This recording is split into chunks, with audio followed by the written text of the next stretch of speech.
इसमें जो हमारा टॉपिक चल रहा है वो चल रहा है रीअरेंजमेंट। और रीअरेंजमेंट में हमने अब तक 6 रीअरेंजमेंट्स है वो कंप्लीट कर लिए। अब ये जो 6 रीअरेंजमेंट्स है ये हमने कौन से कंप्लीट किए हैं, पहले मैं वो आपको वो बता देती हूँ। ठीक है, तो हमने वो वाले रीअरेंजमेंट किए हैं जिनमें की रीअरेंजमेंट रिएक्शन होती है इलेक्ट्रॉन डेफिशिएंट कार्बन एटम पे। ठीक है, यानी कि rearrangement two electron deficient carbon atom है वो हम अब तक कंप्लीट कर चुके हैं।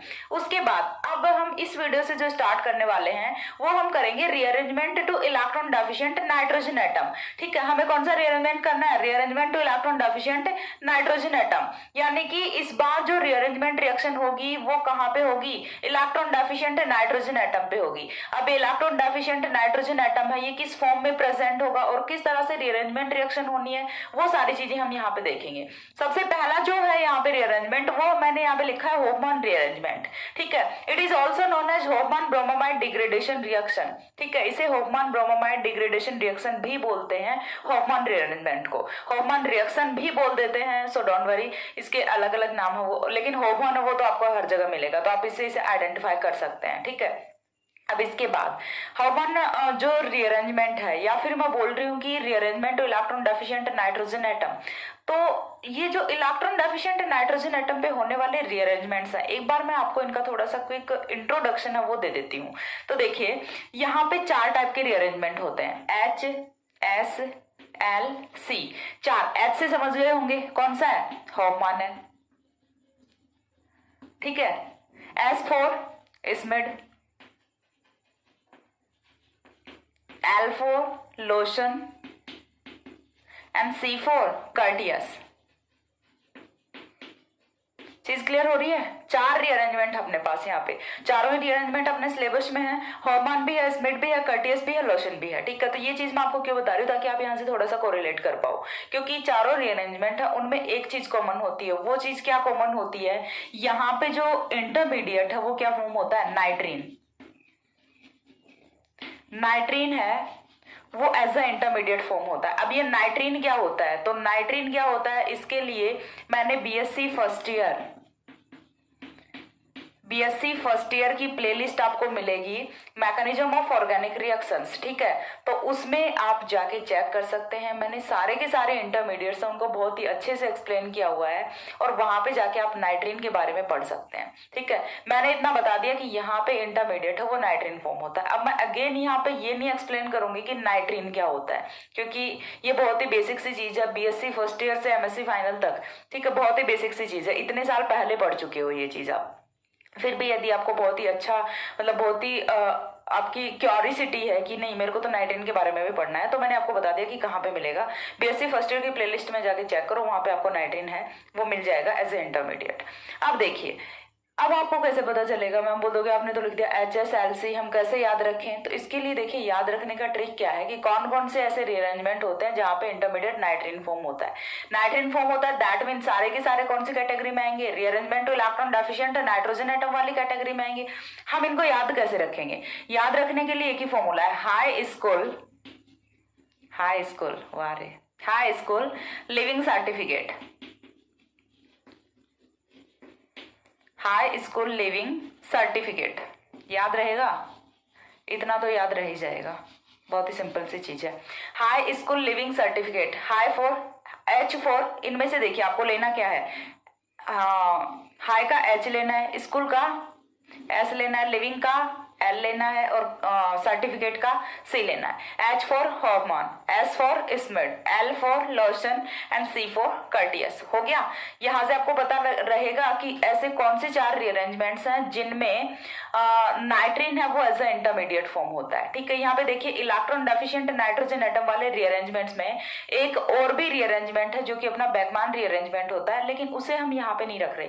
एक बार के लिए हम वही वाले रीअरेंजमेंट्स देख रहे हैं जिनमें इंटरमीडिएट नाइट्रीन की फॉर्मेशन होती है। ठीक है, तो ये 4 ऐसे रीअरेंजमेंट्स होते हैं जिनमें इंटरमीडिएट नाइट्रीन फॉर्म होता है, यानी कि कुछ हद तक ये बिल्कुल एक जैसे होते हैं। ठीक है, कुछ हद तक ये सेम होते हैं, लेकिन इनमें डिफरेंस कहाँ पे आता है, इनके जो स्टार्टिंग मटेरियल है उनमें डिफरेंस होता है। कोई रिएक्शन है वो एसिड से स्टार्ट हो रही है, कोई रिएक्शन है वो जैसे अपनी एजाइड से स्टार्ट हो रही है, कोई रिएक्शन है वो अपनी एमाइड से स्टार्ट हो रही है। तो इस तरह से यहाँ पे रिएक्शन का जो स्टार्टिंग मटेरियल है वो डिफरेंट होता है। हम एक एक करके सभी को डिस्कस करेंगे, लेकिन अभी इस वीडियो में तो हम पर्टिकुलर किसको डिस्कस करने वाले हैं, हॉफमैन रीअरेंजमेंट को डिस्कस करने वाले हैं। तो वैसे ही अपना रीअरेंजमेंट काफी बड़ा सा होने वाला है, तो एक बार के लिए हम इन सबको छोड़ देते हैं। मैंने थोड़ा सा आपको बता दिया कि क्या ये जो रीअरेंजमेंट्स हैं इनमें आपस का लिंक क्या होता है, ठीक है, किस तरह से एक दूसरे से कोरिलेट करते हैं, ठीक है। अब इसके बाद देखिए पर्टिकुलर हम आते हैं अपने अपने हॉफमैन रीअरेंजमेंट पे। तो हॉफमैन रीअरेंजमेंट में होता क्या है, बीएससी सेकंड ईयर में हॉफमैन रिएक्शन पढ़ी है, कार्बोक्सिलिक एसिड यदि आपने पढ़ा है, एमीन्स यदि आपने पढ़ा है, तो आपने कहीं ना कहीं हॉफमैन रिएक्शन है वो पढ़ी होगी। अब यदि नहीं भी पढ़ी है तो चलो अब पढ़ लेना। हॉफमैन रिएक्शन में होता क्या है, अगेन मैं बता देती हूँ थोड़ा सा कि यहां से आपको लेना है एमाइड, ठीक है, और एमाइड को कन्वर्ट किस में कर देना है, 1 डिग्री एमीन में। एमाइड लेना है, एमाइड को कन्वर्ट किस में करना है, 1 डिग्री एमीन में करना है। अब ये ऐसे कैसे हो जाएगा 1 डिग्री एमीन में कन्वर्ट, तो इसके लिए हमें लेना होता है Br2 + 4 NaOH या फिर KOH, ठीक है। दोनों में से आप कोई भी एक बेस है वो यूज कर सकते हो। Br2 लेना है प्लस 4 मॉलिक्यूल्स ऑफ NaOH या फिर 4 मॉलिक्यूल्स ऑफ KOH है, वो हमें यूज करना होता है। जब हम ये रिएक्शन कंडीशन अप्लाई करेंगे तो यहाँ पे 1 डिग्री एमीन की फॉर्मेशन होती है।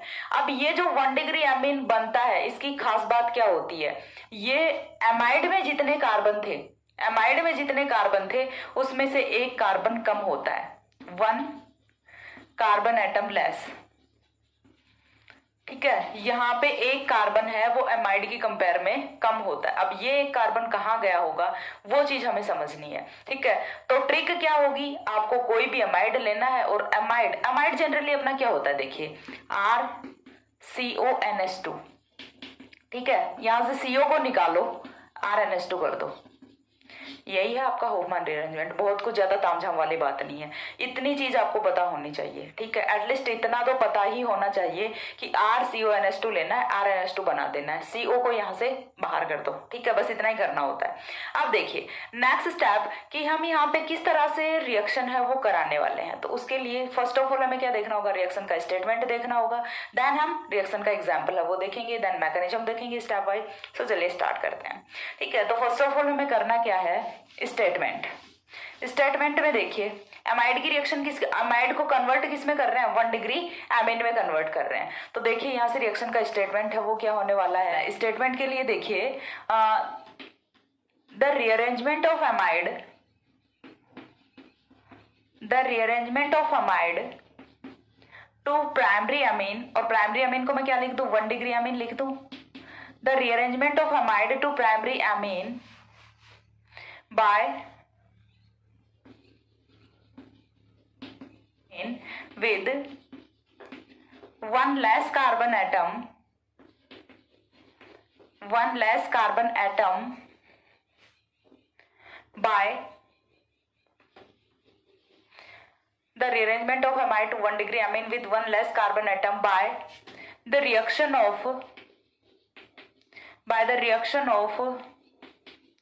sodium hypohalide is known as Hofmann rearrangement. Hofmann rearrangement, ठीक है। It is also known as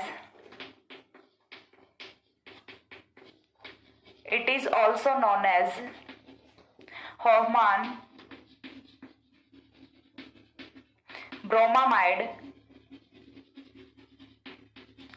bromamide degradation reaction, Hofmann bromamide degradation reaction. अब ये जो पूरा स्टेटमेंट है इसका क्या मतलब होता है, सबसे पहले तो वो समझिए। हमने क्या लिखा, the rearrangement of an amide, amide का रीअरेंजमेंट है वो किस में करना है, 1 डिग्री अमीन में करना है, और वो भी कैसे करना है, एक कार्बन कम के साथ करना है। कैसे करेंगे वो देखिए, by the reaction of sodium hypohalide, ठीक है। सोडियम हाइपोहैलाइड क्या होता है अपना, NaOX होता है। X यहाँ पे कोई भी अपना हेलोजन है वो हो सकता है, ठीक है। जनरली हम यहाँ पे ब्रोमीन यूज करते हैं, तो यहाँ पे क्या होगा, सोडियम हाइपोब्रोमाइड, NaOBr ही होना है। NaOBr की रिएक्शन से हम यहाँ पे कराएंगे एमाइड का सॉरी सॉरी तो देखिए स्टेटमेंट से क्लियर हो रहा है, क्या चीज क्लियर हो रही है कि जब हम अमाइड की रिएक्शन है वो सोडियम हाइपोहैलाइड हो, सोडियम हाइपोहैलाइड हमें यहाँ पे स्पेसिफिक कौन सा यूज करना होता है, सोडियम हाइपोब्रोमाइड यूज करना होता है। तो जब हम सोडियम हाइपोब्रोमाइड की रिएक्शन कराएंगे एमाइड के साथ, तो यहाँ से होना क्या है, 1 डिग्री अमीन की फॉर्मेशन होगी, जिसमें कि एक कार्बन है वो कम होगा इन कंपेयर टू अमाइड। तो इसी को हम क्या बोलते हैं, होफमान रीअरेंजमेंट बोलते हैं। अब हम इसे होफमान ब्रोमामाइड डिग्रेडेशन क्यों बोल रहे हैं, डिग्रेडेशन का यहाँ पे मतलब क्या होता है, तो देखिए यहाँ पे जो एमाइड है उससे एक कार्बन कम होता है एमीन में, यानी कि क्या हुआ है, डिग्रेडेशन हुआ है, इसीलिए हम इसे क्या बोलते हैं, हॉफमान ब्रोमामाइड डिग्रेडेशन रिएक्शन भी बोलते हैं। तो चीज क्लियर हुई। अब रिएक्शन का एग्जांपल है वो देख लेते हैं। तो एग्जांपल देखिए, एग्जांपल की यदि मैं बात करूं तो कोई भी सिंपल सा हम यहाँ पे एमाइड है वो रख सकते हैं। सबसे सिंपलेस्ट हम यहाँ पे रख लेते हैं जनरल सा एग्जाम्पल RCONS2, ये अपना क्या हो गया, एमाइड हो गया।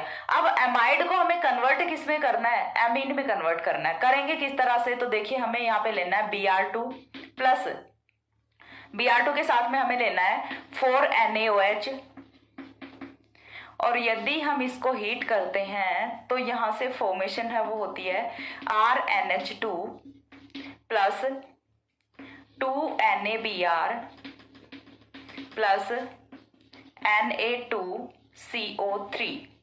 ठीक है, यहां से इस टाइप का कुछ कंपाउंड है वो फॉर्म होता है, RNH2 फॉर्म होता है प्लस 2NaBr फॉर्म होता है प्लस Na2CO3 फॉर्म होता है प्लस HBr फॉर्म होता है, प्लस HBr फॉर्म होता है। तो कुछ इस तरह का कंपाउंड है वो यहाँ से फॉर्म होता है। अब रिएक्शन की मैकेनिज्म है वो क्या होती है, तो मैकेनिज्म है वो भी देखिए हम यहाँ से स्टार्ट कर लेते हैं।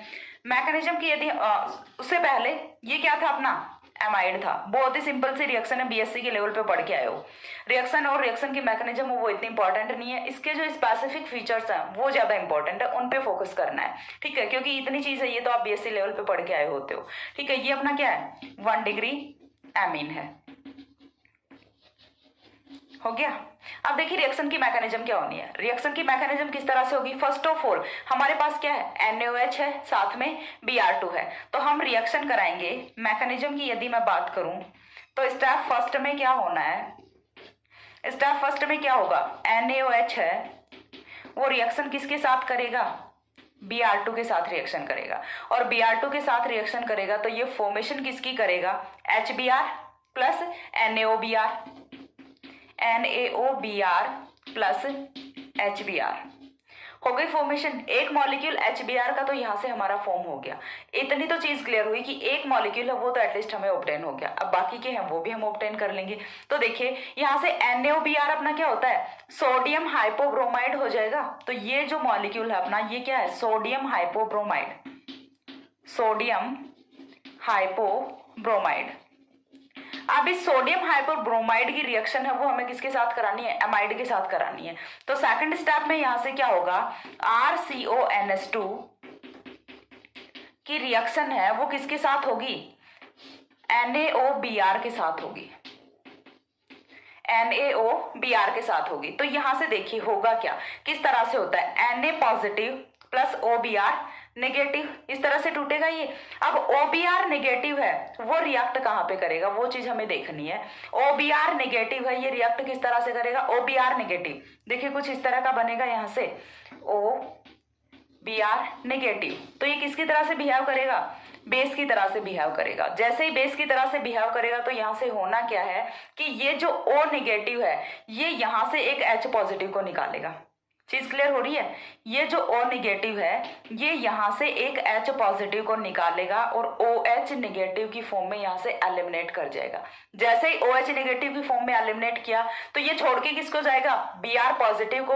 Br पॉजिटिव यहां से बचा, ठीक है, देखिए यहां से ये किस में निकलेगा, OH नेगेटिव में निकलेगा, माइनस क्या होगा, Br पॉजिटिव होगा। Br पॉजिटिव है वो अटैक कहाँ पे करेगा, यहाँ पे जो नेगेटिव चार्ज आएगा उस पे। तो यहाँ से जो प्रोडक्ट है वो कुछ इस तरह का फॉर्म होता है, RC double bond O NH as it is है। NH जब यहाँ से एक हाइड्रोजन चला गया प्रोटॉन की फॉर्म में तो यहाँ पे चार्ज कौन सा आया था, नेगेटिव। उसी नेगेटिव के साथ कौन जुड़ेगा, Br पॉजिटिव, हो गया। तो नेक्स्ट स्टेप का प्रोडक्ट है वो यहाँ से कुछ इस तरह से होता है। एक बार इतना स्क्रीनशॉट लो, देन मैं आगे की मैकेनिज्म को एक्सप्लेन करती हूँ।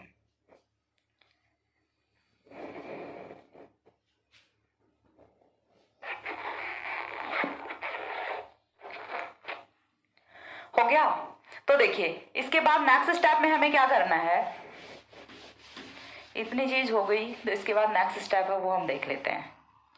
यहाँ से ये वाली रिएक्शन है, इसको भी मैं रब कर देती हूँ, ठीक है।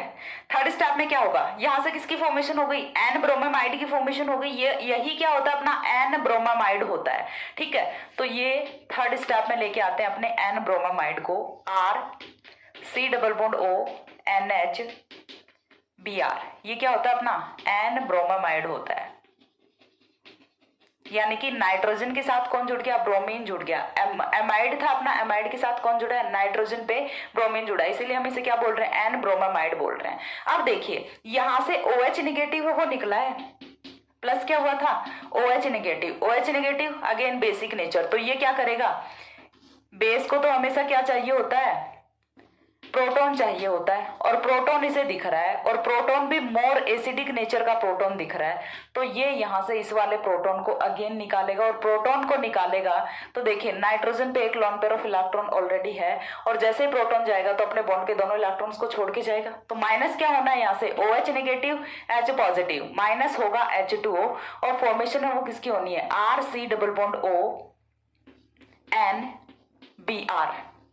अब इस नाइट्रोजन पे एक लोन पेयर ऑफ इलेक्ट्रॉन, दो लोन पेयर ऑफ इलेक्ट्रॉन, तो टोटल इलेक्ट्रॉन यदि काउंट करें तो देखिए 2 इलेक्ट्रॉन्स 4 इलेक्ट्रॉन 5 6 इलेक्ट्रॉन, 6 इलेक्ट्रॉन हो गए, तो चार्ज कौन सा आएगा, नेगेटिव।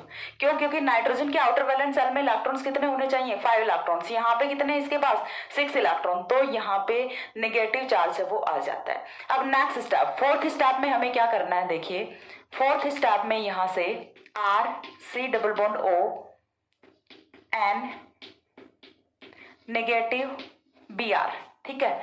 यहां से क्या करेंगे, माइनस बी आर नेगेटिव कर देंगे। क्या होना है, यहां से माइनस बी आर नेगेटिव होना है। जैसे ही यहां से माइनस बी आर नेगेटिव होगा तो देखिए फॉर्मेशन है वो किसकी होगी,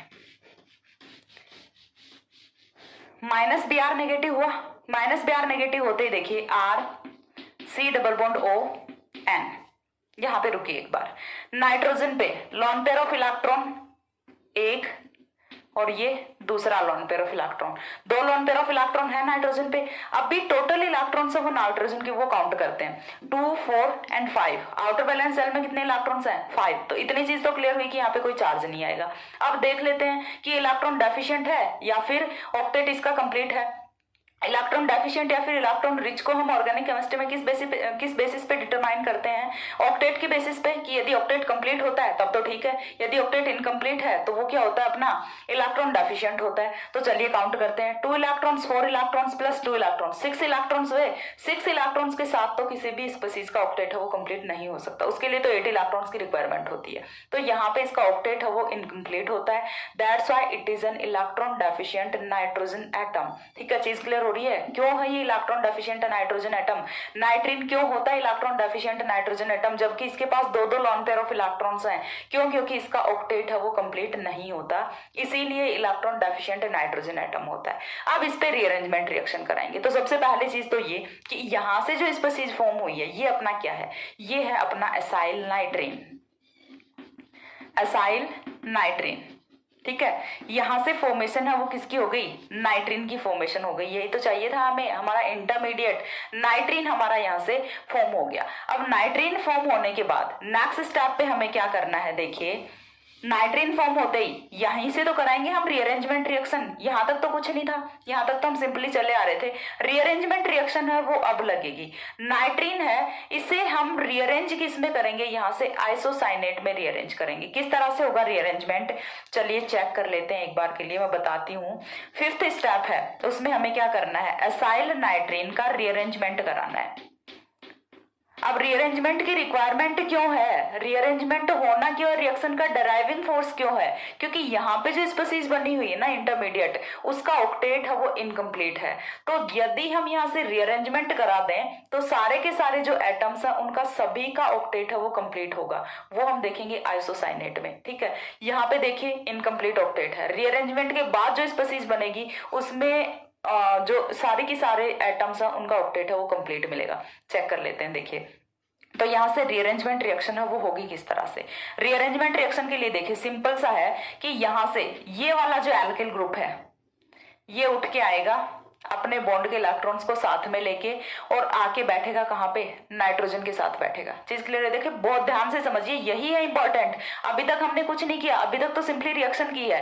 रीअरेंजमेंट रिएक्शन है वो यहीं पे होती है, ठीक है। यहां से देखिए ये वाला जो, और रीअरेंजमेंट में हम करते क्या है, अभी तक हमने जितने भी रीअरेंजमेंट किए उनमें यही तो किया है कि न्यूक्लियोफिलिक 1 to शिफ्ट कराइए ऑलवेज। न्यूक्लियोफिलिक शिफ्ट यानी कि माइग्रेटिंग ग्रुप है वो ऑलवेज अपने बॉन्ड के इलेक्ट्रॉन्स को साथ में लेके आ रहा है। तो यहाँ पे भी कुछ ऐसा ही हो रहा है। एल्किल ग्रुप है वो अपने बॉन्ड के इलेक्ट्रॉन्स को साथ में लेके आएगा, क्यों? क्योंकि नाइट्रोजन है वो तो इलेक्ट्रॉन डेफिशिएंट है, ठीक है। तो देखिए यहां से होना क्या है कि जैसे ही ये एल्किल ग्रुप अपने बॉन्ड के इलेक्ट्रॉन्स को लेके आएगा नाइट्रोजन पे, तो नाइट्रोजन के पास बॉन्ड की फॉर्मेशन हो गई।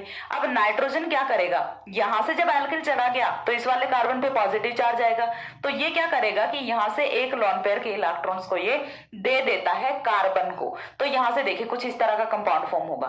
आर है वो किसके साथ जुड़ा, नाइट्रोजन के साथ। फिर बता रही हूं नाइट्रोजन इधर नहीं आया, एल्किल ग्रुप है वो इधर आया है। हम अपनी कंफर्टेबिलिटी के लिए यानी कि दिखने में लिखने में ठीक लगे इसके लिए इसे इस तरह से लिख लेते हैं, ठीक है। तो देखिए आर है उसके साथ नेक्स्ट एटम कौन जुड़ेगा, नाइट्रोजन जुड़ेगा। नाइट्रोजन के साथ सिंगल बॉन्ड है, सिंगल बॉन्ड से कौन जुड़ा हुआ है, कार्बन। इसके पास थे 2 लोन पेयर ऑफ इलेक्ट्रॉन, इसने एक किसको दे दिया, कार्बन को। अभी भी इसके पास कितना बचा हुआ है, एक बचा हुआ है। कार्बन डबल बॉन्ड से किसके साथ जुड़ा हुआ है, ऑक्सीजन के साथ। इस स्पीशीज को ध्यान से देख लीजिए, क्या है ये, आइसोसाइनेट। आइसोसाइनेट। और क्यों बना है ये, रीजन क्या है, देखिए हमने पहले क्या देखा था, नाइट्रोजन यहाँ पे इलेक्ट्रॉन डेफिशिएंट था। यहाँ पे नाइट्रोजन को चेक कर लेते हैं। नाइट्रोजन जनरली कितने बॉन्ड्स की फॉर्मेशन करता है, 3 बॉन्ड्स की। यहाँ पे की हुई है 3 बॉन्ड्स की फॉर्मेशन। नाइट्रोजन पे जनरली कितना लोन पेयर ऑफ इलेक्ट्रॉन होता है, 1 लोन पेयर ऑफ इलेक्ट्रॉन। इसका क्या ऑक्टेट कंप्लीट है, 4 इलेक्ट्रॉन्स, 2 बॉन्ड्स में 4 इलेक्ट्रॉन्स, 2 इलेक्ट्रॉन्स यहाँ से 6 इलेक्ट्रॉन्स प्लस 2 इलेक्ट्रॉन्स 8 इलेक्ट्रॉन्स। यहाँ पे इसमें 6 इलेक्ट्रॉन थे, यहाँ पे इसमें 8 इलेक्ट्रॉन थे। तो यही रिएक्शन का ड्राइविंग फोर्स होता है, completion of octet of nitrogen atom. चीज समझ आ रही है, completion of octet of nitrogen atom, या फिर इलेक्ट्रॉन डेफिशिएंट जो अपना नाइट्रोजन एटम था वो यहाँ से उसका ऑक्टेट है वो कंप्लीट हो जाता है, इसीलिए यहाँ पे रीअरेंजमेंट रिएक्शन होती है। तो चीज क्लियर हुई कि क्यों नाइट्रीन है वो रीअरेंज हो रहा है किसमें, यहाँ से आइसोसाइनेट में। तो ये इसके पीछे का रीजन होता है, ये इसके पीछे का ड्राइविंग फोर्स होता है। तो चीज क्लियर हुई यहाँ से। अब इसके बाद जो लास्ट स्टेप होता है उसमें हमें क्या करना है, देखिए हमने अभी तक क्या किया था, हमने अभी तक किया 4 NaOH है वो हमने लिए थे, 1 NaOH है वो हमने स्टार्टिंग में यूज किया, अभी 2 NaOH है वो हम एक साथ यूज करेंगे। किस तरह से करेंगे देखिए, तो यहां से हमें करना क्या है, यहीं पे मैं 4th स्टेप को जो 6th स्टेप है उसे एक्सप्लेन करती हूँ। हमने क्या लिया हुआ है, RN double bond C double bond O, plus में हम क्या रखेंगे, NaOH NaOH, ठीक है। तो यहां से देखिए होगा क्या, यहां से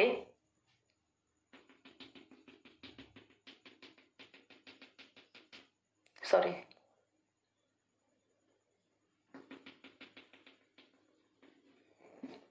समझ आ रहा है क्या बाहर निकलेगा, Na2CO3 का मॉलिक्यूल है वो यहाँ से एलिमिनेट होता है। चीज क्लियर हो गई, Na2CO3 का मॉलिक्यूल है वो यहाँ से एलिमिनेट होता है और H पॉजिटिव है 2 वो यहाँ पे रिलीज हो जाते हैं। अब देखिए क्या होगा यहाँ से, वो चीज देखनी है। RN है, जब यहाँ से कार्बन का बॉन्ड ब्रेक हुआ तो कार्बन पे चार्ज कौन सा गया होगा, पॉजिटिव ही गया होगा। ऑब्वियस सी बात है क्योंकि नाइट्रोजन है वो कार्बन को तो अपने बॉन्ड के इलेक्ट्रॉन नहीं लेके जाने देगा। यहां से H पॉजिटिव रिलीज हो रहा है, यहां से भी कौन रिलीज हो रहा है, H पॉजिटिव रिलीज हो रहा है। तो यहाँ पे 2 H पॉजिटिव है वो रिलीज हो रहे हैं और वो दोनों H पॉजिटिव आके जुड़ेंगे कहाँ पे, इस वाले नाइट्रोजन पे आके जुड़ेंगे। इस तरह से यहाँ पे देखिए हमने क्या किया, Na2CO3 का मॉलिक्यूल है वो यहाँ से एलिमिनेट कर दिया और after elimination of Na2CO3 minus क्या हुआ है, Na2CO3। After elimination of Na2CO3 यहाँ से फॉर्मेशन है वो किसकी होती है, 1 डिग्री एमीन की होती है।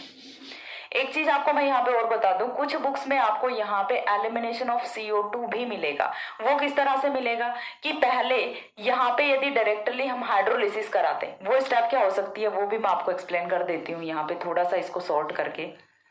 दूसरी चीज है वो आपको क्या मिलेगी बुक्स में, ये तो हमने क्या किया, -Na2CO3 किया है, ठीक है। तो यहाँ से फॉर्मेशन किसकी हुई, RNS2 की फॉर्मेशन हुई, ठीक है। और किस तरह से आपको मिल सकता है बुक्स में, RN double bond C double bond O।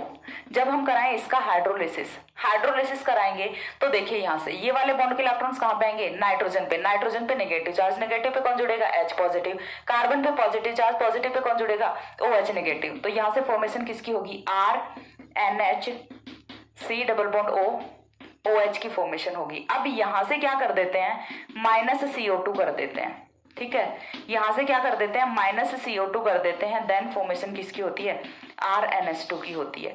तो आपको ये भी मिल सकता है, आपको ये भी मिल सकता है। मैं ये नहीं बोलती कि यही वाला सही है, मैं ये भी नहीं बोलती कि यही वाला सही है, क्योंकि मेरे को भी देखिए इतना नहीं पता है कि कौन सा सही है, क्योंकि बुक्स में यदि दोनों चीजें चल रही हैं और बहुत ही स्टैंडर्ड्स बुक्स हैं उनमें चल रही है, दोनों चीजें चल रही हैं, कुछ बुक्स में आपको ये मिलेगा, कुछ बुक्स में आपको ये मिलेगा।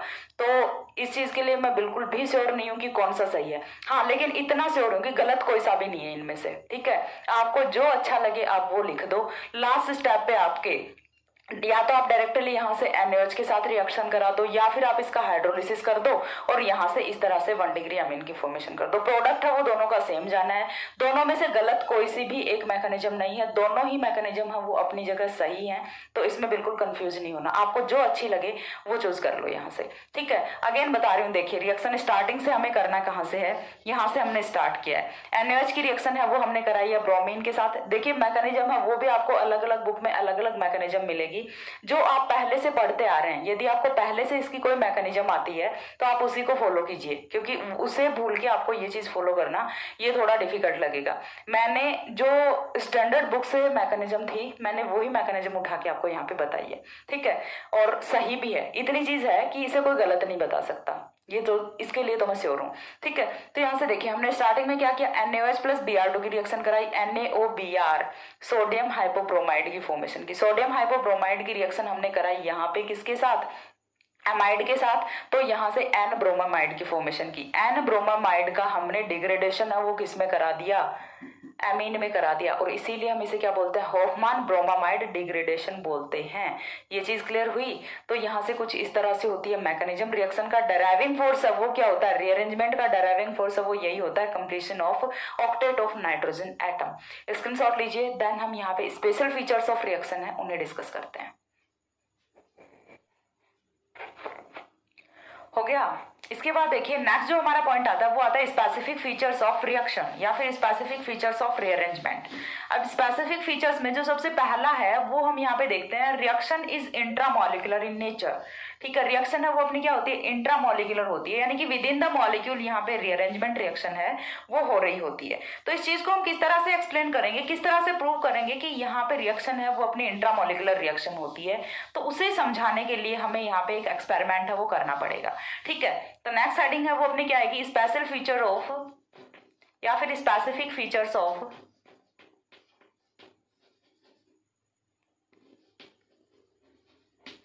स्पेसिफिक फीचर्स ऑफ रिएक्शन, ठीक है।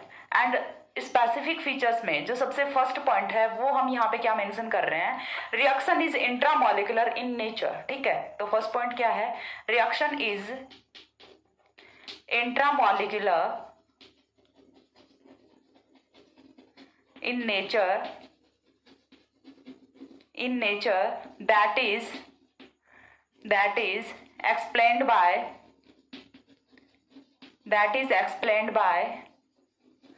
following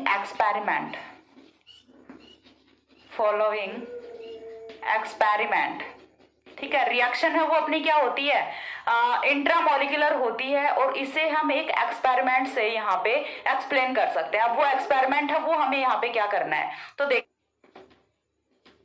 when a mixture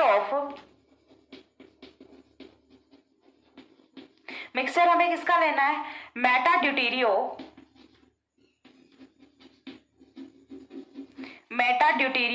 benzamide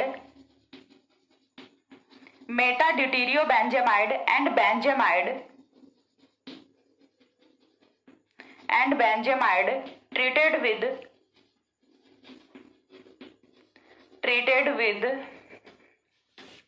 KOBr potassium hypobromide भी हम यहाँ पे ले सकते हैं, ठीक है। KOBr की फॉर्मेशन किस तरह से करेंगे, KOH प्लस Br2, ठीक है, treated with KOBr, then only meta deuterio aniline, then only meta-deuterioaniline and aniline is formed. तो हमें करना क्या है, दो एमाइड्स का मिक्सचर लेना है, ठीक है। अब दोनों में हम डिफरेंशिएट है वो किस तरह से करेंगे, तो दोनों के जो नाइट्रोजन है उनको हम यहाँ पे लेबल कर देते हैं। एक नाइट्रोजन है वो हमने 14 लेबल किया, दूसरा नाइट्रोजन है वो हमने 15 लेबल किया। रिएक्शन से समझते हैं, वहां से आपको अच्छे से समझ आएगा, ठीक है। तो देखिए हमने यहाँ पे लिए हुए हैं दो कंपाउंड्स कौन कौन से लिए हुए हैं, C double bond O NH2, ठीक है। ये तो हमारा क्या हुआ, बेंजेमाइड हुआ। एक हमें क्या लेना है यहाँ से, मेटा ड्यूटेरियो बेंजेमाइड, यानी कि मेटा पोजीशन पे हम क्या लगा दें, ड्यूटेरियम लगा दें, हो गया मेटा ड्यूटेरियो बेंजेमाइड। दूसरा हमने यहाँ से क्या लिया है, C double bond O NH2 benzamide. Simply एक तो हमने लिया है बेंजेमाइड और दूसरा हमने लिया मेटा ड्यूटेरियो बेंजेमाइड। अब देखिए ये जो था इसे हमने नाइट्रोजन को 14 मार्क किया है और इस वाले नाइट्रोजन को हमने 15 मार्क किया है। तो जब हम दोनों की रिएक्शन, मिक्सचर हमने लिया है, दोनों की रिएक्शन है वो कराते हैं KOH प्लस Br2 के साथ, तो यहां से फॉर्मेशन किसकी होनी है, तो देखिए फॉर्मेशन है, मैंने आपको ट्रिक बताई थी कि क्या करना है, यहां से CO को हटा दीजिए और NH2 को डायरेक्टली जोड़ दीजिए जो भी आपका एल्किल या फिर एरिल ग्रुप होता है उसके साथ, ठीक है। R ग्रुप के साथ ऑलवेज क्या कर दो, NH2 को जोड़ दो। तो यहाँ पे भी कुछ ऐसा ही करेंगे, यहां से देखिए CO को हटाया, डायरेक्टली NH2 को जोड़ दिया। NH2 अपना लेबल्ड है, कौन सा है, 14। मेटा पोजीशन पे कौन जुड़ा हुआ है, ड्यूटेरियम जुड़ा हुआ है, साथ में प्लस में फॉर्मेशन किसकी हुई है, NH2, और ये वाला जो NH2 है ये भी लेबल्ड है, ये कौन सा है, 15 है, ठीक है। इसकी रिंग पे तो कुछ नहीं है, तो ये अपनी रिंग है, ये तो समझ आती है, ये कौन है, एनिलीन है, ठीक है। ये तो क्या फॉर्म हुआ, एनिलीन फॉर्म हुआ। ये यहां से क्या फॉर्म हुआ है, मेटा ड्यूटेरियो एनिलीन, ठीक है। यहां से फॉर्मेशन किसकी हुई है, मेटा ड्यूटेरियो एनिलीन की फॉर्मेशन हुई है। यानी कि यदि यहाँ पे इंटरमॉलिक्यूलर रिएक्शन यदि रिएक्शन होती तो प्रोडक्ट है वो कुछ इस तरह के फॉर्म होते, जस्ट लाइक दैट। देखिए मैं आपको बता रही हूँ कि यदि इंटरमॉलिक्यूलर रिएक्शन यहाँ पे हुई होती तो प्रोडक्ट है वो किस तरह से जाते, तो प्रोडक्ट है वो आपके कुछ इस तरह से जाते, NH2 15D, 15 कौन सा था, ये वाला जिसकी रिंग पे ड्यूटेरियम नहीं था। तो यदि इंटरमॉलिक्यूलर रिएक्शन हुई होती ना तो कुछ इस तरह का प्रोडक्ट ऑब्टेन होता, या फिर किस तरह का प्रोडक्ट ऑब्टेन होता, NH2 14 वाले की तो रिंग पे कौन लगा हुआ है, ड्यूटेरियम, लेकिन वहां रिंग पे कोई ड्यूटेरियम नहीं मिलेगा। यदि इंटरमॉलिक्यूलर रिएक्शन हुई होती ना तो कुछ इस तरह के प्रोडक्ट हैं वो हमें ऑब्टेन होने थे, बट ऐसे प्रोडक्ट हैं वो हमें यहाँ से ऑब्टेन नहीं हुए। हमें सिंपल जैसा हमने जिस रिंग के साथ हमने लेबल किया था वही हमें यहाँ से प्रोडक्ट है वो एमीन की फॉर्म में ऑब्टेन हो रहे हैं। तो इस चीज से हम यहाँ पे एक्सप्लेन कर सकते हैं, क्लैरिफाई कर सकते हैं, डिफाइन कर सकते हैं कि जो अपनी रिएक्शन है वो कौन सी होती है, इंट्रामॉलिक्यूलर रिएक्शन होती है, ना कि इंटरमॉलिक्यूलर रिएक्शन। तो इसका स्क्रीनशॉट लीजिए, देन हम सेकंड जो स्पेसिफिक फीचर है उसे डिस्कस करते हैं।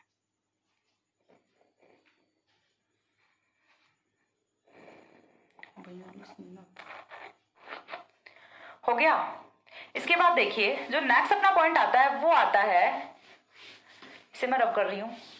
नेक्स्ट पॉइंट में हमें यहाँ पे क्या देखना है कि यदि हमारा जो एमाइड हम ले रहे हैं वो ऑप्टिकली एक्टिव हो, ऑप्टिकली एक्टिव दैट मीन्स जो हमारा कार्बोनिल कार्बन है वो यदि डायरेक्टली किसी कायरल कार्बन के साथ अटैच्ड हो तो उसकी स्टीरियोकेमिस्ट्री है वो आफ्टर रिएक्शन क्या रहेगी, तो वहां पे स्टीरियोकेमिस्ट्री या after reaction retention in configuration है वो हमें ऑब्टेन होता है। तो नेक्स्ट जो हमारा यहाँ पे पॉइंट होता है, सेकंड पॉइंट, वो क्या होता है, optically active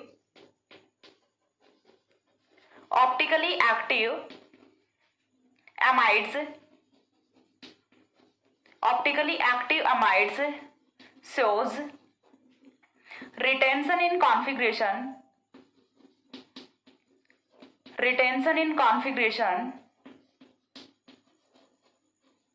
during the reaction, during the reaction. ठीक है, चीज क्लियर हो रही है कि यहां से जो हमारे ऑप्टिकली एक्टिव अमाइड्स और ऑप्टिकली एक्टिव अमाइड्स हैं वो कौन से होंगे। चलिए एग्जांपल से हम यहाँ पे समझ लेते हैं कि कौन से यहाँ से ऑप्टिकली एक्टिव अमाइड्स हैं वो होने वाले हैं। ठीक है, ये हमने कोई कार्बन रखा है, ये कौन सा है, कार्बन है। कार्बन के साथ हमने एक जोड़ दिया हाइड्रोजन। ठीक है, दूसरा हमने यहाँ पे क्या जोड़ा है, C double bond O NH2। ठीक है, और तीसरा हमने जोड़ा है यहाँ पे कोई R ग्रुप। चीज क्लियर हो गई। अब ये जो कार्बन है ये कौन सा है, कायरल कार्बन है। यानी कि कार्बोनिल है वो डायरेक्टली यदि किसी कायरल कार्बन के साथ अटैच्ड होता है तो यहाँ पे रिटेंशन इन कॉन्फ़िगरेशन है वो ऑब्टेन होगा।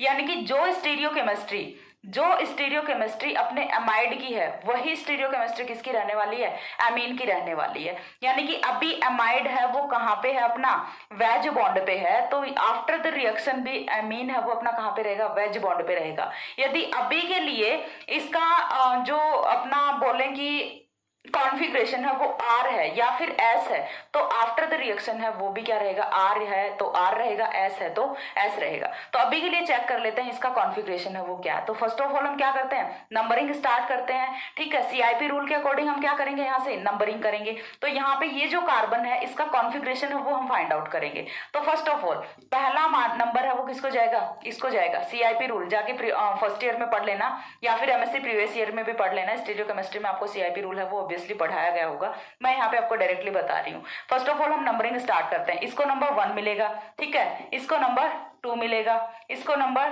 3 मिलेगा और ये अपना कौन सा होता है, 4 होता है। अब हम क्या देखेंगे, एक बार के लिए हमने नंबरिंग कर ली, अब हम क्या देखेंगे, यहाँ से रोटेशन देखेंगे कि क्लॉकवाइज है या फिर एंटी क्लॉकवाइज है। अब देखिए 1 से आएंगे 3 की तरफ, 1 से जब 3 की तरफ आ रहे हैं तो क्लॉकवाइज घूम रहा है, एंटी क्लॉकवाइज, सोचने दो थोड़ा, घड़ी ऐसे ही चलती है ना। क्लॉकवाइज रोटेशन हो रहा है, क्लॉकवाइज रोटेशन यदि हो रहा है तो हम इसे क्या बोलेंगे, R कॉन्फ़िगरेशन। चीज क्लियर हो रही है। तो यहाँ पे कंपाउंड है वो अपना R कॉन्फ़िगरेशन वाला है। तो देखिए आफ्टर द रिएक्शन क्या होने वाला है, रिएक्शन की मैकेनिज्म है वो फिर से एक्सप्लेन नहीं करेंगे क्योंकि एक बार मैंने बहुत ही अच्छे से रिएक्शन को डिटेल में एक्सप्लेन है वो कर चुकी हूँ। ठीक है, अब यहाँ पे देखिए हमें लेना क्या है, KOH प्लस Br2 रिएक्शन कराएंगे तो यहाँ से प्रोडक्ट है वो क्या ऑब्टेन होगा, C, ये अपना कौन सा है, कायरल कार्बन, कौन जुड़ा हुआ है, हाइड्रोजन। ट्रिक क्या बताई थी, यहां से CO को हटाओ, NH2 को जोड़ दो, और ये क्या अपना R है, R है वो यहाँ पे सपोज दैट हमने रखा हुआ CS3।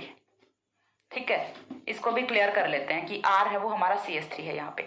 चलिए अब इसका देखते हैं कॉन्फ़िगरेशन। कॉन्फ़िगरेशन देखेंगे तो अगेन नंबर 1 इसी को मिलेगा। ठीक है, प्रायोरिटी डिसाइड करते हैं ना सबसे पहले, तो फर्स्ट प्रायोरिटी जाएगी इसको, सेकंड प्रायोरिटी अगेन इसको, थर्ड प्रायोरिटी, फोर्थ प्रायोरिटी, चली गई सारी की सारी प्रायोरिटी। अगेन देखिए आते हैं 1 से 3 की तरफ, तो रोटेशन है वो जैसा यहाँ पे था वैसा यहाँ पे। भाई मेरे को तो क्लॉकवाइज ही लग रहा है, घड़ी ऐसे ही चलती होगी, एंटी क्लॉकवाइज है तो भी इतनी चीज क्लियर हो रही है कि दोनों में रोटेशन है वो सेम है, तो इसका भी कॉन्फ़िगरेशन है वो क्या होगा, R होगा। यदि रिएक्शन से पहले जो अपना रिएक्टेंट था उसका कॉन्फ़िगरेशन और प्रोडक्ट का कॉन्फ़िगरेशन सेम होता है तो हम इसे क्या बोलते हैं, retention in configuration, retention in configuration. और यदि इन्वर्जन हुआ होता तो क्या होता, यहां से इन्वर्जन हुआ होता तो ये जो R है ये कन्वर्ट किस में होता, S में कन्वर्ट होता, या फिर S है वो कन्वर्ट किस में होता, R में होता। यदि कुछ ऐसे प्रोडक्ट ऑब्टेन होते हैं तब हम उसे क्या बोलते हैं, इन्वर्जन इन कॉन्फ़िगरेशन बोलते हैं। बट R दे रहा है, S दे रहा है, तो हम उसे क्या बोलते हैं, रिटेंशन इन कॉन्फ़िगरेशन बोलते हैं। तो ये भी रिएक्शन का स्पेसिफिक फीचर होता है। अगेन बता रही हूँ कि स्टीरियोकेमिस्ट्री ऑफ मॉलिक्यूल्स है वो बहुत ही इंपॉर्टेंट यहाँ पे फैक्टर होता है। ठीक है, तो कोई भी ऑप्टिकली एक्टिव यदि अमाइड है तो उसकी जो रिएक्टेंट की अमाइड की स्टीरियोकेमिस्ट्री रहेगी वही अमीन की भी स्टीरियोकेमिस्ट्री रहने वाली होती है। सो ये था अपना सेकंड स्पेसिफिक फीचर, स्क्रीनशॉट लीजिए। ठीक है, साथ ही देखिए थर्ड स्पेसिफिक फीचर है वो भी मैं आपको बता देती हूँ। थोड़ा सा इतना तो आपको भी एफर्ट लगाना पड़ेगा क्योंकि वीडियो वो काफी लंबी जा रही है ऑलरेडी। सिंथेटिक एप्लीकेशन सब वो भी हमें करने हैं, तो एक दो जो पॉइंट है वो मैं आपको बोल के बता देती हूँ, वो आप नोट डाउन कर लेना। थर्ड जो अपना स्पेसिफिक फीचर है वो क्या होगा, यहाँ से कि रिएक्शन है, रिएक्शन का डेराइवेशन ड्राइविंग फोर्स है वो क्या होता है, यहाँ पे नाइट्रीन है वो आइसोसाइनेट में रीअरेंज क्यों होता है, क्यों, क्योंकि nitrene is an octet incomplete species which is rearrange to octet complete species, ठीक है, या फिर कंप्लीट ऑक्टेट मॉलिक्यूल, ठीक है, ये यहाँ से रिएक्शन का ड्राइविंग फोर्स होता है। एक और पॉइंट यहाँ पे होता है, वो क्या होता है कि यदि हम देखें यहाँ पे कोई भी एमाइड है वो किस तरह का ले रहे हैं, RCONH2 ले रहे हैं, ठीक है, तो इसी टाइप का यदि नाइट्रोजन है उस पे आपने यहाँ पे सब्सटीट्यूशन कर दिया, जस्ट लाइक दैट RC≡ONHR, यदि आप यहाँ पे सब्सटीट्यूटेड एन सब्सटीट्यूटेड एमाइड लेते हो तो ये कभी भी हॉफमान रिएक्शन है वो नहीं देंगे। चीज क्लियर हो रही है, ऑलवेज अनसब्स्टिट्यूटेड एमाइड्स हम वो ही हॉफमान रिएक्शन देंगे, कभी भी एन सब्स्टिट्यूटेड, नाइट्रोजन पे हमने सब्स्टिट्यूशन कर दिया, एन सब्स्टिट्यूटेड एमाइड हम वो हॉफमान रिएक्शन है वो नहीं देंगे। और क्यों नहीं देंगे, क्योंकि यहाँ पे फिर अपना एसिडिक प्रोटॉन नहीं रहेगा, और प्रोटॉन नहीं रहेगा तो नाइट्रीन की फॉर्मेशन है वो यहाँ से नहीं हो सकती। इतनी चीज क्लियर हो रही है। तो ये 4 पॉइंट्स है। फर्स्ट पॉइंट हमने क्या देखा, reaction is intramolecular. Second point हमने देखा retention in configuration. Third point हमने देखा driving force of reaction. And fourth point हमने देखा N substituted amide does not give Hofmann reaction. तो ये हमारे हुए 4 पॉइंट्स स्पेसिफिक फीचर्स। इसके बाद हम सेकंड एक्सप्लेन करते हैं यहाँ से सिंथेटिक एप्लीकेशंस कि हम हॉफमान जो रीअरेंजमेंट है वो क्यों पढ़ रहे हैं। अगेन बता रही हूँ कि इसका हेट्रोसाइक्लिक केमिस्ट्री में, मेडिसिनल केमिस्ट्री में बहुत ही वाइड यूज होता है हॉफमान रीअरेंजमेंट का। तो इसका यूज है वो कहाँ पे होता है, कौन से ऐसे अमीन्स होते हैं जिनका हम सिंथेसिस करते हैं, कौन से ऐसे कंपाउंड्स होते हैं जिनका हॉफमान रिएक्शन से सिंथेसिस किया जाता है, वो हम यहाँ पे एक्सप्लेन करेंगे। तब तक एक बार फटाफट इसका स्क्रीनशॉट ले लो।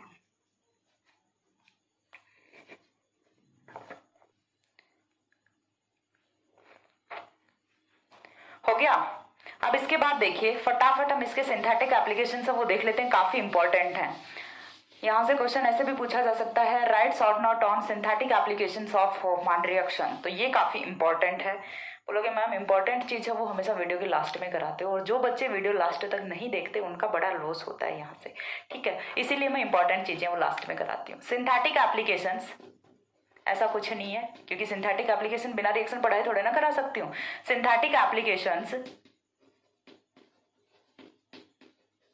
ऑफ रिएक्शन, ठीक है। सिंथेटिक एप्लीकेशंस में सबसे फर्स्ट जो एप्लीकेशन है वो तो क्या है, एमीन्स का सिंथेसिस कर रहे हैं। तो एमीन्स है वो तो हम किसी भी जनरल मेथड से बना सकते हैं, फिर हम हॉफमान मेथड ही क्यों यूज कर रहे हैं, क्योंकि ऐसे एमीन्स का सिंथेसिस हम यहाँ से कर सकते हैं जिन्हें हम जनरली सिंथेसाइज नहीं कर सकते, ठीक है। तो it is used for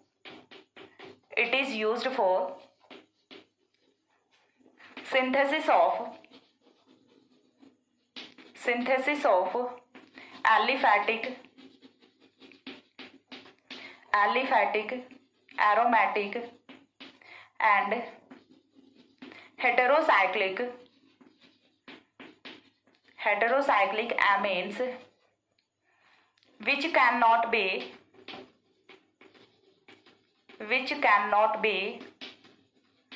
prepared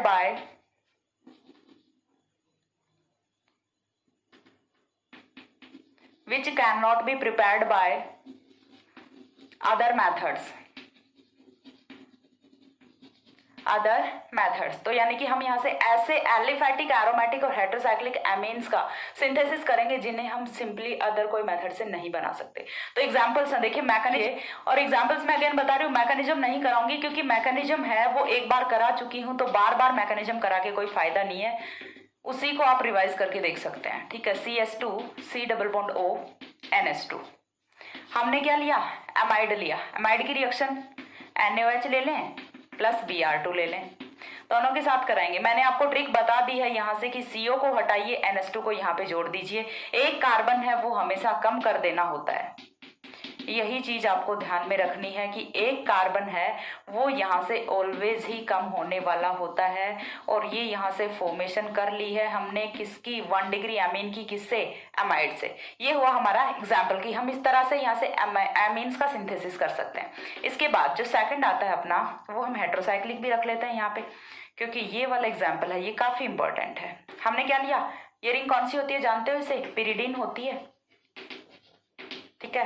heterocyclic compound का बहुत ही इंपॉर्टेंट कंपाउंड है ये, ठीक है। NaOH प्लस Br2 रखा, ठीक है। हमने क्या लिया, सॉरी C≡ONH2, ठीक है, ये अपना क्या था, पेरिडीन की रिंग थी। पेरिडीन की रिंग पे हमने क्या जोड़ा, एमाइड जोड़ा। कौन सी पोजीशन पे जोड़ा, 3 पोजीशन पे जोड़ा। तो ये क्या बना अपना 3 पेरिडीन 3 एमाइड। ठीक है, पेरिडीन 3 एमाइड। अब यहां से क्या करेंगे, सीओ को हटा दो, फॉर्मेशन किसकी हो जाएगी, एन। फॉर्मेशन किसकी होगी, 3 एमिनो पेरिडीन की, 3 एमिनो पेरिडीन की। एंड ये चीज सारे लोग जानते हैं कि 3 एमिनो पेरिडीन है वो जनरल रिएक्शन से बनाना पॉसिबल नहीं है बिल्कुल भी। या तो हम 2 एमिनो पेरिडीन बना सकते हैं या फिर हम 4 एमिनो पेरिडीन बना सकते हैं। 3 एमिनो पेरिडीन हम पेरिडीन की किसी भी रिएक्शन से फॉर्म नहीं कर सकते। तो इसीलिए इस टाइप का जो सिंथेसिस मेथड है वो हम यहाँ पे यूज करते हैं और यहाँ से हम 3 एमिनो पेरिडीन की फॉर्मेशन है वो कर सकते हैं। ठीक है, तो ये हुए कुछ सिंथेटिक एप्लीकेशन, और भी बचे हुए हैं। नेक्स्ट हम करते हैं सिंथेसिस ऑफ हाइड्रोजन। एक बार इसका स्क्रीनशॉट लो फटाफट, हो गया। इसके बाद देखिए नेक्स्ट है वो हम करेंगे synthesis of hydrogen. Synthesis of hydrogen. Hydrogen क्या होता है ये चीज तो सारे लोग जानते होंगे। दो सिंथेसिस, एक सिंथेसिस हमने कर लिया, एक ही किया है ना, हाँ एमीन्स का। सेकंड पॉइंट यहां पे आता है सिंथेसिस ऑफ हाइड्रोजन। हाइड्रोजन का सिंथेसिस किस तरह से करेंगे, फर्स्ट ऑफ ऑल हमें लेना क्या है, यूरिया लेना है, NH2CO NH2 लेना है। रिएक्शन किससे करा दो, KOH प्लस Br2 से करा दो। करना क्या है, CO को हटा दो, बहुत ही सिंपल सा है। अरे ट्रिक आपको बता दी है, सिर्फ आपको फॉलो करना है, NH2 NH2। इससे सिंपल आई थिंक कोई सिंथेसिस नहीं हो सकता। और यही आपका क्या होता है, हाइड्रोजन होता है। ठीक है, यही क्या होता है, हाइड्रोजन होता है। नेक्स्ट हम यहां से कराते हैं सिंथेसिस ऑफ, थर्ड हम यहां से करा लेते हैं synthesis of anthranilic acid. Synthesis of anthranilic acid. Anthranilic acid का हमें यहाँ से सिंथेसिस कराना है। तो किस तरह से कराएंगे, देखिए हमें फर्स्ट ऑफ ऑल लेना क्या है, ये वाला सिंथेसिस है, ये थोड़ा सा लेंदी जाएगा, सो बी पेसेंट। ये यहाँ पे C डबल बॉन्ड O है भाई, ठीक है, NH। ये क्या हुआ अपना, थैलेमाइड होता है। ये क्या होता है, थैलेमाइड होता है। अब थैलेमाइड की रिएक्शन है वो हम किसके साथ कराएंगे, बेस के साथ कराएंगे। तो यहां से फॉर्मेशन है वो किसकी होनी है, देखिए यहां से कुछ इस तरह का कंपाउंड है वो फॉर्म होगा। रिएक्शन है वो एक दूसरे से ऑलवेज कोरिलेट करती रहती हैं। C double bond O ONA, C double bond O NH2 बन गया। यहाँ से हमें क्या चाहिए था, एमाइड चाहिए था, एमाइड हमने यहाँ से ले लिया। अब एमाइड आते ही तो हम यहाँ पे रिएक्शन करा सकते हैं। किस तरह से रिएक्शन कराएंगे, देखिए पहले ये चीज देखिए, यहाँ से यहाँ तक कैसे पहुंचे हैं। यहाँ से यहाँ तक मॉलिक्यूल अपना सिमेट्रिक है, हमने क्या कराना है, बेस की रिएक्शन करानी है। किस तरह से कराएंगे यहाँ पे, तो देखिए ये जो रिएक्शन है ये न्यूक्लियोफिलिक रिएक्शन होती है। यहाँ पे हम क्या करा रहे हैं, न्यूक्लियोफिलिक रिएक्शन करा रहे हैं। तो ये टूटेगा किस तरह से, ONA नेगेटिव H पॉजिटिव में, ठीक है, ONA नेगेटिव है। देखिए यहां से ये वाला बॉन्ड ब्रेक किया, ये वाला बॉन्ड ब्रेक किया, नाइट्रोजन पे नेगेटिव चार्ज, नेगेटिव पे कौन जाएगा, H पॉजिटिव। और यहाँ पे ये जो नेगेटिव है ये कहाँ पे अटैक करेगा, इस वाले कार्बन पे। तो इस तरह से यहाँ पे न्यूक्लियोफिलिक एडिशन रिएक्शन होती है और फॉर्मेशन होती है एमाइड की। इस वाले ग्रुप को भूल जाओ, हमें क्या चाहिए, हमें हमारी जो फोकस, हमारी जो नजर है वो तो सिर्फ इसी पे है कि हमें तो यही चाहिए, एमाइड चाहिए। अब एमाइड आ गया, देन हम रिएक्शन किसके साथ करा लें, KOH प्लस Br2 के साथ रिएक्शन करा लें, KOH प्लस Br2 के साथ रिएक्शन करा लें। जैसे ही रिएक्शन कराएंगे तो यहां से क्या होगा, CO को माइनस कर दो, NH2 को डायरेक्टली अटैच कर दो। इतना ही तो करना होता है, CO को माइनस किया, NH2 को डायरेक्टली अटैच किया। अब एक जो फंक्शनल ग्रुप था वो तो हमारा आ गया Na। दूसरा हाइड्रोलिसिस करा दो। हाइड्रोलिसिस कराएंगे तो यहां से होना क्या है, देखिए COOH NH2 और यही क्या होता है अपना एंथ्रेनिलिक एसिड। यही क्या होता है, एंथ्रेनिलिक एसिड होता है। हाइड्रोलिसिस किस तरह से हुआ है, इतनी बहुत ही बेसिक चीजें हैं, ये तो आई थिंक आती ही होंगी। NaOH है अपना, हाइड्रोलिसिस कराया, H पॉजिटिव इधर आएगा, OH नेगेटिव इधर आएगा, माइनस कौन होना है यहाँ से, NaOH होना है, और फॉर्मेशन है वो किसकी होनी है, यहाँ से एंथ्रेनिलिक एसिड की फॉर्मेशन होनी है। तो ये था अपना नेक्स्ट सिंथेसिस। इसके बाद एक और यहाँ पे इसका बहुत ही मेन यूजफुल एप्लीकेशन बच जाता है कि हम कोई भी, जैसे फॉर एग्जाम्पल हमने एसिड ले लिया, ठीक है, कोई भी हमने एसिड या फिर अल्कोहल लिया है, उसका हम क्या करें, यहाँ से लोअर होमोलॉगी हो वो ऑब्टेन कर सकते हैं। लोअर होमोलॉगी यानी कि एक कार्बन कम वाला, वो चीज तो हम देख रहे हैं यहाँ पे एक कार्बन कम तो हो रहा है। तो ये जो मेथड है ये किसी भी कंपाउंड का लोअर होमोलॉगी ऑब्टेन करने के लिए भी बहुत ही अच्छा मेथड है, वो और कर लेते हैं। तो थोड़ा सा पेशेंस और रखिए क्योंकि वीडियो ऑलरेडी काफी लंबी जा रही है। सो बी पेशेंट, फटाफट स्क्रीनशॉट लो, एक रिएक्शन है बस, हो गया।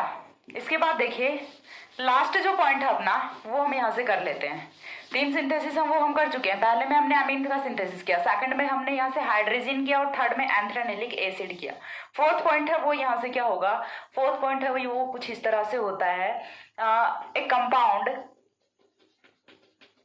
Compound may be resented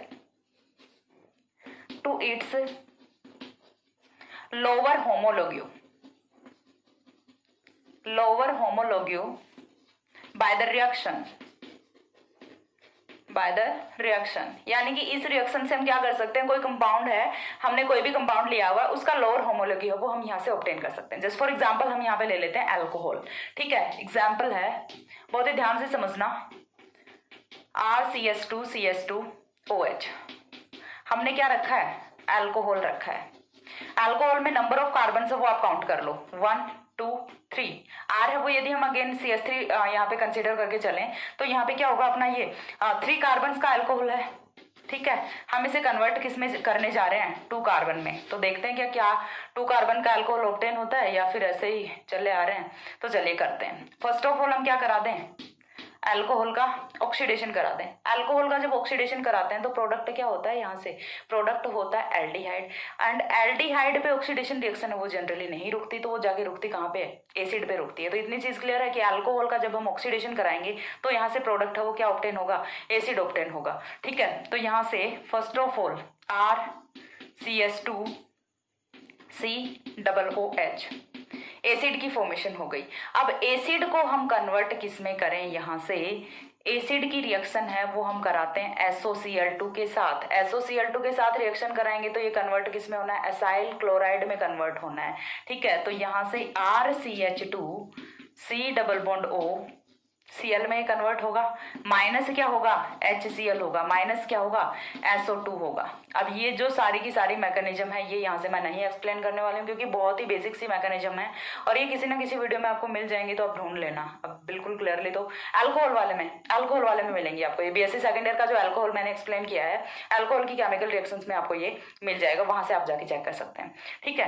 then देखिए यहाँ से ये बन गया अपना एसाइल क्लोराइड। अब एसाइल क्लोराइड की हम रिएक्शन किसके साथ कराएं, अमोनिया के साथ कराएं, क्योंकि हमें तो क्या चाहिए, एमाइड चाहिए ना, तभी तो हम ये रिएक्शन हॉफमैन रिएक्शन है वो स्टार्ट कर पाएंगे। विदाउट एमाइड तो चाहे कहीं पे भी घूमते रहो, हॉफमैन रिएक्शन है वो तो होनी नहीं है। तो हमें तो क्या करानी है, हॉफमैन रिएक्शन कराने, उसके लिए हमें चाहिए एमाइड। और एमाइड हमारा कैसे आएगा, तो देखिए यहाँ से अमोनिया के साथ रिएक्शन कराते हैं। अमोनिया अपना क्या रख लेते हैं, NH2H रख लेते हैं। तो माइनस क्या होगा, यहाँ से HCl होगा, और HCl के माइनस होते ही यहाँ से हमें एमाइड है हमारा वो ऑब्टेन हो जाता है। हो गया ऑब्टेन एमाइड। अब एमाइड जब ऑब्टेन हो गया तो यहाँ पे हम क्या कराएंगे, KOH प्लस Br2 की रिएक्शन करा दें, हॉफमैन रिएक्शन। अब हॉफमैन रिएक्शन का प्रोडक्ट यहाँ से क्या होगा, एमीन होगा। क्या, यहाँ से एक कार्बन है, CO है, ये तो माइनस हो जाना है। तो CO माइनस होते ही RCH2NH2 की यहाँ से फॉर्मेशन होती है। RCH2NH2 की फॉर्मेशन होते ही यहाँ से ये अपना क्या बना, 1 डिग्री एमीन बना। 1 डिग्री एमीन का हम यहाँ से क्या करें, अब क्या करा सकते हैं, डायजोटाइजेशन रिएक्शन यहाँ से कराएंगे। डायजोटाइजेशन के लिए हम क्या कराते हैं, HNO2 से रिएक्शन कराते हैं। 0 to 5 डिग्री सेंटीग्रेड टेम्परेचर है वो हम यहाँ पे मेंशन करते हैं, डायजोटाइजेशन रिएक्शन। डायजोटाइजेशन रिएक्शन का प्रोडक्ट है वो यहाँ से क्या होता है, तो देखिए प्रोडक्ट कुछ इस तरह से होता है, RCH2 N triple bond N Cl negative positive. ये अपना क्या होता है, डायजोनियम सॉल्ट होता है। डायजोनियम सॉल्ट को जब हम हीट करते हैं तो यहाँ से माइनस क्या होता है, N2 गैस माइनस होता है। N2 गैस के माइनस होते ही यहाँ से फॉर्मेशन किसकी होती है, कार्बोकेटाइन RCH2 पॉजिटिव की फॉर्मेशन होती है। अब RCH2 पॉजिटिव की यहाँ से फॉर्मेशन हो गई, कार्बोकेटाइन की फॉर्मेशन हो गई। इस पे हम अटैक करा दें न्यूक्लियोफाइल का। न्यूक्लियोफाइल है वो हम यहाँ से क्या यूज कर रहे हैं, वाटर मॉलिक्यूल यूज कर रहे हैं। तो यहाँ से फॉर्मेशन है वो किसकी हो जाएगी, RCH2OH की फॉर्मेशन हो जाएगी। और यही तो हमें करना था। स्टार्ट हमने कहाँ से किया था, अल्कोहल से। एंड भी हमने कहाँ पे किया, अल्कोहल पे। एट द एंड हमें अल्कोहल है वो ऑब्टेन हो जाता है। बट स्टार्टिंग वाले अल्कोहल में और इस अल्कोहल में डिफरेंस है वो क्या होता है, वो चीज हमें देखनी है। यहाँ पे अल्कोहल है वो 3 कार्बन वाला है और यहाँ पे अल्कोहल है वो 2 कार्बन वाला है। और यही तो हमने रिएक्शन में मेंशन किया था कि यहाँ से हम किसी भी कंपाउंड का लोअर होमोलॉजी हो वो ऑब्टेन कर सकते हैं। चीज क्लियर हो रही है। अब इसके बाद देखिए, ये तो हमने बात कर ली कि अल्कोहल को हम 1 कार्बन डिक्रीज है वो किस तरह से कर सकते हैं। यदि हमें करना है एसिड का, तो एसिड का हम किस तरह से करेंगे, ये पीछे वाला स्टेप है इसे भूल जाइए। यहां से रिएक्शन को स्टार्ट कीजिए, ठीक है। एसिड से रिएक्शन को स्टार्ट कीजिए। स्टार्टिंग में एक स्टेप कम करना और लास्ट में एक स्टेप बढ़ा देना है। लास्ट में हम क्या करें, अल्कोहल का ऑक्सीडेशन कराते हैं तो यहां से क्या ऑब्टेन हो जाए, एसिड ऑब्टेन हो जाए। चीज क्लियर हो रही है। देखिए अगेन बता रही हूं कि आपको यदि अल्कोहल करना है तब तो आप यहां से चलिए और यहां तक पहुंचिए, ठीक है। यदि आपको एसिड का डिग्रेडेशन करना है, ठीक है, एसिड का डिग्रेडेशन करना है, आप एक और एग्जांपल यहां से कर सकते हो कि एक तो हमने ले लिया अल्कोहल का, दूसरा आप किसका कर सकते हो, एसिड का। सेम ही आपको मैकेनिज्म रखनी है, कुछ भी चेंजमेंट नहीं करना। ये वाला जो स्टेप था, ये पीछे वाला जो स्टेप था, ये आप उठा के यहाँ पे लास्ट में रख दीजिए। सिर्फ इतना सा काम करना है, ठीक है। तो यहाँ से देखिए, इसमें आपको क्या करना है, इस बार आप यहाँ से रिएक्शन को स्टार्ट करोगे, सेम मैकेनिज्म फॉलो करके यहाँ तक पहुंचोगे और लास्ट में इस अल्कोहल का ऑक्सीडेशन करा के एसिड में से कन्वर्ट कर दोगे तो आपको एसिड का लोअर होमोलॉजी हो वो भी ऑब्टेन हो जाता है। तो इस तरह से होता है रिएक्शन का एप्लीकेशन कि किस तरह से हम कौन कौन से कंपाउंड का यहाँ से सिंथेसिस कर सकते हैं। वीडियोस थोड़ी लंबी जा रही है बट लास्ट तक देखा करो क्योंकि देखिए चाहे एक वीडियो कम देख लो लेकिन जितना देख के जा रहे हो ना उसमें से आपको कंप्लीट कम से कम एक रीअरेंजमेंट तो आप कंप्लीट करके उठो। ऐसा तो है नहीं कि कोई कॉमेडी वीडियो है चलो 5-7 मिनट का देख लिया, एंटरटेन कर लिया और चलो अब चलते हैं, तो ऐसा कुछ नहीं है। यदि वीडियो देखने बैठते हो तो उसे कंप्लीट देखा करो, ठीक है। और इतनी चीज की तो मैं गारंटी देती हूँ कि यदि आपने 10 मिनट का वीडियो देख लिया तो उसके बाद बीच में छोड़ के नहीं जा सकोगे, क्योंकि कॉन्सेप्ट आपको समझ आने लगेंगे और जैसे ही कॉन्सेप्ट समझ आने लगते हैं फिर आप बीच में छोड़ के नहीं जा सकते, ठीक है। तो बस यही बोलूंगी कि यदि वीडियो देख रहे हो तो लास्ट तक देखा करो, अदरवाइज वीडियो देखो ही मत, ठीक है। क्योंकि यदि आपको समझ आ रहा है तो फिर लास्ट तक देख के जाओ, आप अपनी जो रिएक्शन है उसे कंप्लीट करके लेके जाओ। और रीअरेंजमेंट वाला तो ऐसा है कि आपका एक वीडियो से एक रीअरेंजमेंट है वो क्लियर हो जाता है, आगे पीछे का किसी दूसरे टॉपिक से आपका कोई लेना देना नहीं होता, ठीक है। सो बस आज की वीडियो में इतना ही। नेक्स्ट मिलते हैं किसी दूसरे वीडियो में दूसरे रीअरेंजमेंट के साथ, तब तक के लिए सी या, have a good day, thanks for watching.